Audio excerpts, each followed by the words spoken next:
রবিবার ছুটির দিনে 10 নম্বর মজলিশপুর বিধানসভা কেন্দ্রের কৃষ্ণনগর পঞ্চায়েতের অন্তর্গত শ্রী শ্রী শিব ও গোরক্ষনাথ মন্দিরে স্বচ্ছ ভারত অভিযান কর্মসূচি অনুষ্ঠিত হয়। এই কর্মসূচিতে অংশ নেন মন্ত্রী ও স্থানীয় বিধায়ক সুশান্ত চৌধুরীও। তিনি নিজ হাতে মন্দির প্রাঙ্গণ সাফাই এবং জল দিয়ে ধুয়ে দেন। এই কর্মসূচিতে স্থানীয় এলাকার কার্যকর্তা সহ সাধারণ মানুষ শামিল হয়েছিলেন। এদিনের এই কর্মসূচি সম্পর্কে মন্ত্রী বলেন, দেশের প্রধানমন্ত্রী নরেন্দ্র মোদী বলেছেন, অযোধ্যায় রাম মন্দির উদ্বোধনের আগে দেশের সমস্ত মন্দির প্রাঙ্গণ এবং সংলগ্ন এলাকা পরিচ্ছন্ন রাখতে হবে রাম ভক্তদের।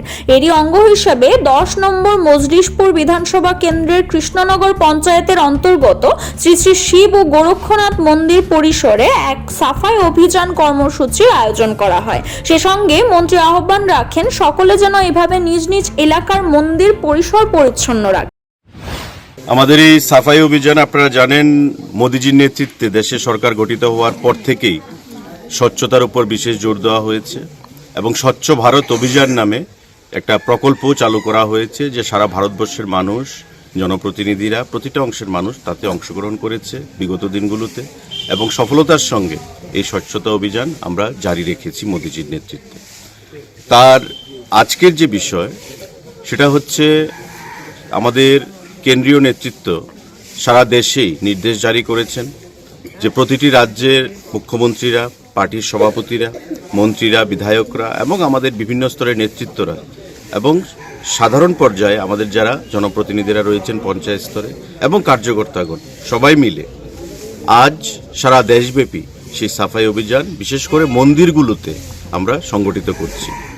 আমাদের প্রধানমন্ত্রী নিজে মার্গদর্শন করছেন সামনের সারিতে থেকে, সারা দেশে সেটা হচ্ছে এবং সারা দেশে যতগুলো আমাদের হিন্দু ধর্মের মন্দিরগুলো রয়েছে সেই মন্দিরগুলোতে আজকে বিশেষ সাফাই অভিযান কর্মসূচি সেখানে চালু রয়েছে।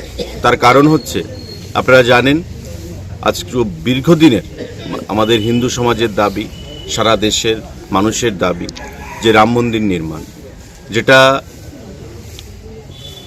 1989 সাল থেকে ভারতবর্ষে প্রতি বছরে হিন্দু সমাজের মানুষ সেটার দাবি জানিয়ে আসছে প্রতিটা সরকারের কাছে, কিন্তু বিগত দিনে কোনো সরকার সেটার কর্ণপাত করেনি এবং আমাদের সরকার গঠিত হওয়ার পর থেকে মোদিজির নেতৃত্বে রাম মন্দির নির্মাণের যে প্রয়াস তা আবার পুনরায় জারি করা হয়েছে এবং আগামী 22শে জানুয়ারি মানুষের, সারা দেশের, সারা বিশ্বের সনাতনী যারা রয়েছেন, সনাতন ধর্মে যারা বিশ্বাস করেন, তাদের আশা আকাঙ্ক্ষাকে পুঁজি করে, তাদের বিশ্বাসকে পুঁজি করে আমাদের রামলালা তার গর্ভগৃহে প্রবেশ করবেন।